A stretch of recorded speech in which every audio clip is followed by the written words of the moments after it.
Hey guys, welcome back to the build. The gutters have been fitted, the drains have been installed, sort of. Got the engine together, and the start of an intake manifold happening, and the engine is mounted. Seawater pump is mounted on the bracket we made. As part of the fuel system, we made a surge tank, which the fuel pump sits in. The engine has to be turbocharged, so next we need to design and build an exhaust manifold. Using a plank, a G-clamp and a bit of rope, we're able to hold the turbocharger right where we need it to make the jig. The main header pipes are Schedule 10 316 stainless steel, so the exhaust manifold is not just glowing red hot all the time. Marine exhaust manifolds are water jacketed. So for the water jacketing, we're using 3-inch 316 1.5mm mandrel bent 3-inch tubes. Quick test fit to make sure it's going to work.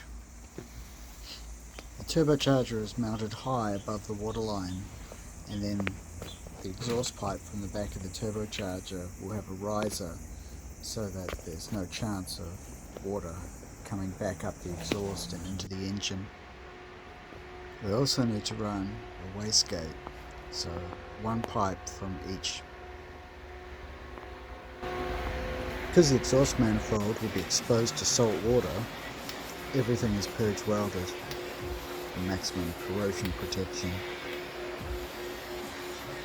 The wastegate is an eBay knockoff, but it is stainless steel body. Will be important because the wastegate will need to be water jacketed as well, otherwise that too will be glowing. On the original engine that came with the boat, there is a shift plate. I have to make a bracket. Ta-da!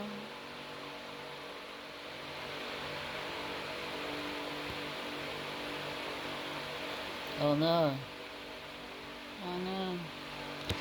I ended up mounting the shift plate to the bell housing.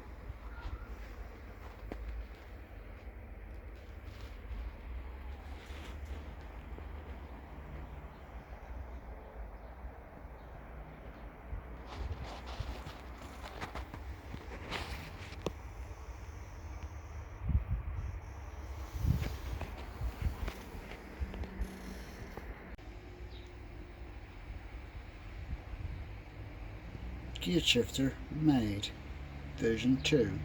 On closer inspection, all the cables are going to need replacing.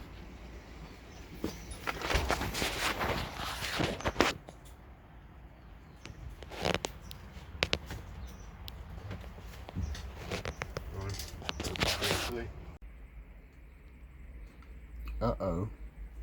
Well, it felt like we were making good progress, and then this happens.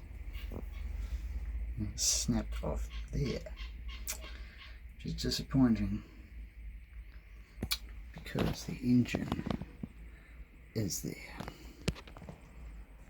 In light of the broken stud that's still stuck inside the back of the stern leg, and how small it goes, like that hole is only like 19mm 3/4.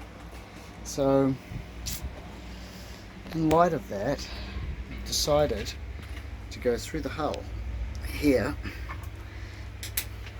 go directly to the stop valve, and then up to the strainer, into the pump, round into the heat exchangers to be. So for the water pickup, I have made an 1.5 inch stainless steel transom mounted water pickup.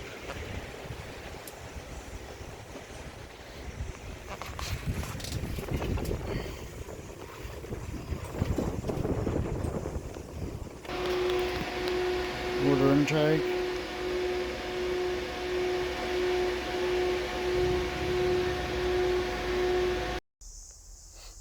So after polishing the welds out, it doesn't look half bad.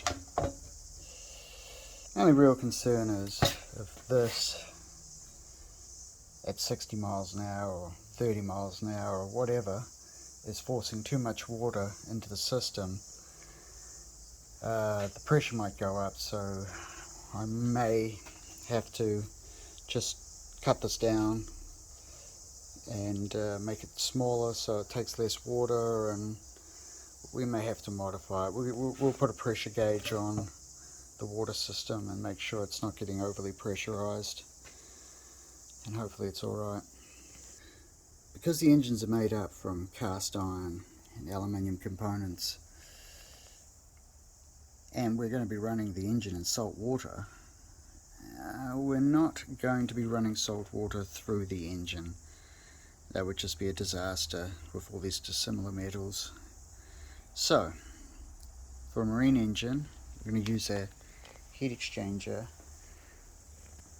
which we're going to build ourselves to keep the engine cool.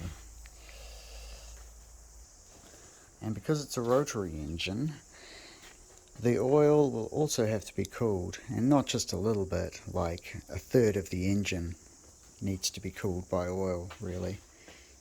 And because it's going to be turbocharged, it's also going to be intercooled, and that will require water cooling because there won't be anywhere near enough airflow anywhere practical on the boat to have the intercooler mounted.